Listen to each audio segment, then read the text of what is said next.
حضرت نظام الدین بستی میں جو ہماری بنگلے والی مسجد ہے، جس کو مرکز کہتے ہیں، یعنی مرکز کے تعلق سے اور مولانا سعد صاحب کے تعلق سے گردش کر رہی ہیں، چاروں طرف سے یہ خبریں آ رہی ہیں، اور میں سمجھتا ہوں کہ اس وقت پہ تمام مکتب فکر کے لوگ جو ہیں وہ مرکز نظام الدین کو اور مولانا سعد صاحب کو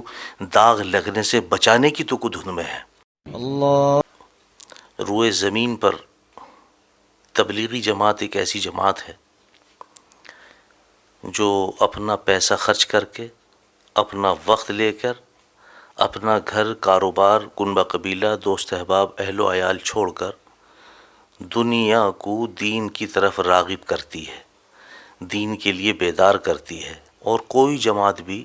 میں سمجھتا ہوں کہ اتنا وقت خرچ نہیں کرتی ہے۔ حالانکہ مساجدیں وہ بھی دین کا کام کر رہی ہیں، جو مدارس ہیں وہ بھی دین کا کام کر رہے ہیں، جو خانقاہیں ہیں وہ بھی دین کا کام کر رہے ہیں۔ دراصل ایک ہی کام کو یہ کہہ دینا کہ صرف اور صرف یہ دین کا کام ہے، یہ غلط ہے۔ ہر آدمی اپنی جانب سے دین کا کام کر رہا ہے، لیکن ہم مان لیتے ہیں کہ چلیے روئے زمین پہ یہ جماعت ایک ایسی جماعت ہے کہ جو اپنا وقت خرچ کر کے، پیسہ خرچ کر کے لوگوں کو دین کی طرف بیدار کر رہی ہے۔ میں ایک بات آپ سے عرض کر دوں کہ آپ ہمیشہ یاد رکھیں کہ کتابوں سے علم حاصل ہوتا ہے، لیکن تربیت جو ہے وہ بزرگوں کی خدمت میں رہ کے ہوتی ہے۔ اگر کتابوں سے خالی علم حاصل ہو جائے تو لوگ کتابیں لائیں، اپنے گھر میں رکھیں، پڑھ لیں، عالم بن جائیں، پھر کیا ضرورت ہے اتنے بڑے بڑے مدرسے، یونیورسٹیز یا کالج کھولنے کی؟ صرف کتابیں لائیں، گھر میں پڑھیں، بس بات پوری ہو گئی۔ لیکن اس کو سمجھانے کے لیے بھلے ہی ایک چائے پھونس کا پولا ہی کیوں نہ ہو، جس کو کہتے ہیں استاد، اللہ اکبر، اس کی نظر شفقت ایسی ہوتی ہے کہ آپ کے بونے علم کو وہ اوپر لے جاتی ہیں، یعنی آپ کو عالم بنا دیتی ہیں۔ اور یہ عالم بننے کے بعد جب کسی بزرگ کی خدمت میں رہتا ہے اور بزرگ اس کی اصلاح کرتے ہیں، یعنی اس کو تپاتے ہیں، اور تپانے کے بعد جب یہ باہر نکلتا ہے تو اس کی آواز میں بلا کی ایک دڑا، بلا کی اس کے آواز میں ایک روب ہوتا ہے کہ جہاں یہ جس بات کو جیسے کہہ دے پوری امت ماننے کے لیے تیار ہو جاتی ہے۔ میرے بھائی، میں آپ دیکھ رہا ہوں 2 روز سے مسلسل خبریں آ رہی ہیں۔ حضرت نظام الدین بستی میں جو ہماری بنگلے والی مسجد ہے، جس کو مرکز کہتے ہیں، یعنی مرکز کے تعلق سے اور مولانا سعد صاحب کے تعلق سے گردش کر رہی ہیں، چاروں طرف سے یہ خبریں آ رہی ہیں، اور میں سمجھتا ہوں کہ اس وقت پہ تمام مکتب فکر کے لوگ جو ہیں وہ مرکز نظام الدین کو اور مولانا سعد صاحب کو داغ لگنے سے بچانے کی تو دھن میں ہے۔ اچھی باتیں ہونا بھی چاہیے، میں بھی اسی فکر میں ہوں الحمدللہ، اور آپ حضرات سے بھی گزارش کرتا ہوں اور توقع رکھتا ہوں کہ آپ یقینی طور پہ دل و جان سے مرکز نظام الدین کو اور مولانا سعد صاحب کو بچائیں گے، اور انشاءاللہ اللہ بچا بھی لیں گے۔ بہرحال جماعتیں 2 حلقوں میں تقسیم ہو گئی، کوئی بات نہیں ہے، اختلاف سے ہمیشہ راستہ نکلتا ہے، مخالفت سے راستہ رکتا ہے۔ آپ کو یاد ہوگا کہ میرے مصطفیٰ صلی اللہ علیہ وسلم نے مدینہ منورہ میں مسجد اجابہ میں 3 دعائیں مانگی ہیں۔ اے اللہ،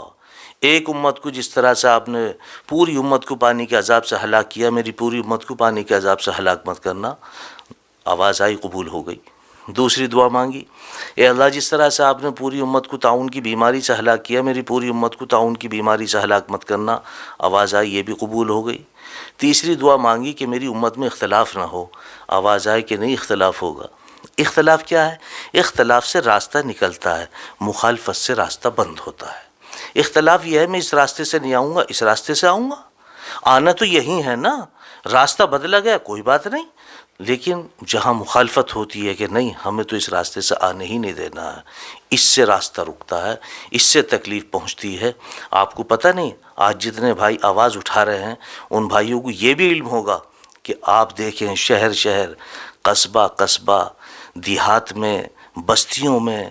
8-8 10-10 کی ٹکڑی مسجدوں میں تلاش کرتی پھرتی ہے کہ یہ جماعت شورا کی ہے یا عبارت کی۔ کتنا افسوس کی بات ہے، یعنی اتنا کچھ ظلم ہوتے ہوئے بھی آپ یہ دیکھیں کہ ابھی تک غیر لوگوں نے آپ کو مسجدوں میں سے نہیں روکا، جبکہ اس وقت پہ پوری آپ دیکھیں اپنے ملک میں کہ تمام مندروں میں، تمام گردواروں میں، گرجا گھروں میں تالے ہیں، لیکن مسجدوں میں ابھی بھی انہوں نے اجازت دی ہے کہ ایک مؤذن، ایک امام، ایک آپ کی مسجد کا خادم، 1-2 اور آ جائیں نمازی، جماعت کریں، کوئی دقت نہیں ہے۔ لیکن آپ الحمدللہ میرے مصطفیٰ صلی اللہ علیہ وسلم کے امتی ہوتے ہوئے اختلاف ہوا، اور اختلاف کے ساتھ ساتھ انہوں میں تو اختلاف ہے، آپ میں کہاں سے اختلاف آیا؟ انہوں نے 2 مرکز بنائے، کام وہاں سے بھی جاری ہے، کام وہاں سے بھی چل رہا ہے، وہ ان کی جماعتیں بھی مسجدوں میں جائیں گی، ان کی جماعتیں بھی مسجدوں میں جائیں گی۔ کبھی یہ بڑے لوگ یہ نہیں کہتے آپس میں کہ ان کی جماعت وہاں نہیں جائے گی، وہاں جائے گی، وہاں نہیں، وہاں نہیں، لیکن جو چھٹ بھئیے ہیں، جو ہر بستی میں اڑے ہوئے ہیں کہ یہ دیکھتے ہیں کہ صرف کی جماعت شورا کی ہے یا امارت کی ہے، آپ یقین جانو جو بریلوی مسلک کے لوگ ہیں وہ بھی ہمارے بھائی ہیں، انہوں نے بھی اتنا ظلم نہیں کیا جماعت کے ساتھ، وہ صرف اتنا کرتے تھے، جماعت کو نکال دیا کرتے تھے عزت اور عظمت کے ساتھ۔ لیکن آج اگر آپ دیکھیں گے تو آپ بستی میں اگر شورا کی جماعت آتی ہے تو 10-12 آدمی اکٹھے ہو کے آتے ہیں، اور اس پہ آتے ہیں صرف اور صرف ان کو مسجد سے نکالنے کے لیے نہیں بلکہ ان کو بستی سے نکالنے کے لیے آتے ہیں۔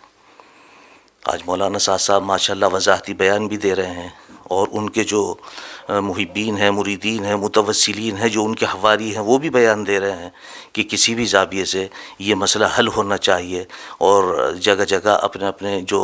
ان کی رپورٹ ہیں، جو ان کی تحریریں ہیں وہ دکھائی جا رہی ہیں۔ آپ 2 لفظ اس کے تعلق سے بھی بولیں کہ آج کے بعد کسی بھی مسجد میں کوئی بھی جماعت جائے گی، میری طرف سے اجازت ہے وہ سب کے سب جماعت کے مل کے کام کرائیں،